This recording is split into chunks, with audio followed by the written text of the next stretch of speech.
মধ্যপ্রাচ্যে আমাদের যে শ্রমিক ভাই বোনরা যাচ্ছেন ওনাদের জন্য আমরা এয়ারপোর্টে অনেক ফ্যাসিলিটিস দিব, ভিআইপিরা যেরকম ফ্যাসিলিটিস পায় সেরকম দিব, কিন্তু বলেছিলাম যে লাউঞ্জের ব্যবস্থা করা যাবে না।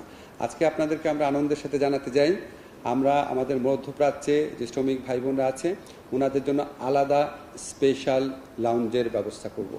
আমরা অলরেডি জায়গা ঠিক করেছি, সিভিল এভিয়েশনের সাথে কথা হয়েছে এবং I don't see any reason যে এটা খুব দ্রুত সার্ভার এটা মাসখানেকের মধ্যে শিওর, মানে 2 সপ্তাহ মধ্যে হয়ে যাবে।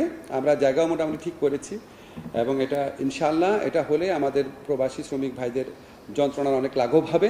আমাদের মালয়েশিয়াতে যে বন্ধ বাজার আছে, মালয়েশিয়াতে আবার এই বাজারটাকে ওপেন করা যাতে আমরা নতুন করে শ্রমিক পাঠাতে পারি।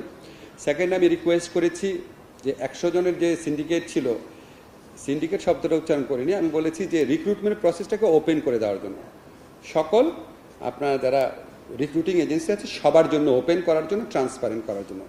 থার্ড, বলেছিলাম যে ওনাদের ওখানে একটু ওয়েজেস বাড়ানো যায় কিনা, তো উনি শুনেছেন, একটু মানে মনে হলো সিম্প্যাথেটিক্যালি শুনেছেন। স্যার আমাকে একটু নিশ্চয়তা দিয়েছেন প্রবাসী যারা শ্রমিক আছে তাদের কল্যাণের জন্য এবং প্রবাসে আমাদের কর্মসংস্থান বৃদ্ধির জন্য যা করা দরকার স্যারের সহযোগিতা আমরা সব ক্ষেত্রে পাবো। ডক্টর আনোয়ার ইব্রাহিম ঘোষণা করেছেন যে 18,000 বাংলাদেশিকে ওনারা মালয়েশিয়াতে যাওয়ার সুযোগ দিচ্ছেন। আমাকে একটু এক্সপ্লেইন করতে দেন, এই 18,000 মানে নতুন চাকরি না, নতুন লোকদের নেওয়া হচ্ছে না, আনফর্চুনেট ওয়ার্কার।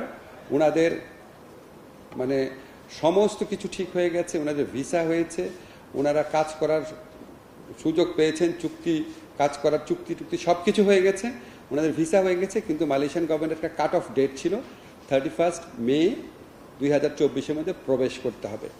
নানান ধরনের জটিলতার কারণে 17,000 প্লাস ওয়ার্কার ওনারা মালয়েশিয়াতে যেতে পারেন নাই। এখন একটা জিনিস মনে রাখবেন, প্রতিশ্রুতি মানেই কিন্তু নিশ্চিত না, ঠিক না? এখন এই কমিটমেন্টটা এসছে, আমরা মালয়েশিয়াতে আমাদের যে বাংলাদেশ হাই কমিশন আছে এটার মাধ্যমে এবং আমাদের মিনিস্ট্রির মাধ্যমে এই প্রতিশ্রুতিটাকে যত দ্রুত সম্ভব কার্যকর করার জন্য আমরা প্রচেষ্টা চালাবো।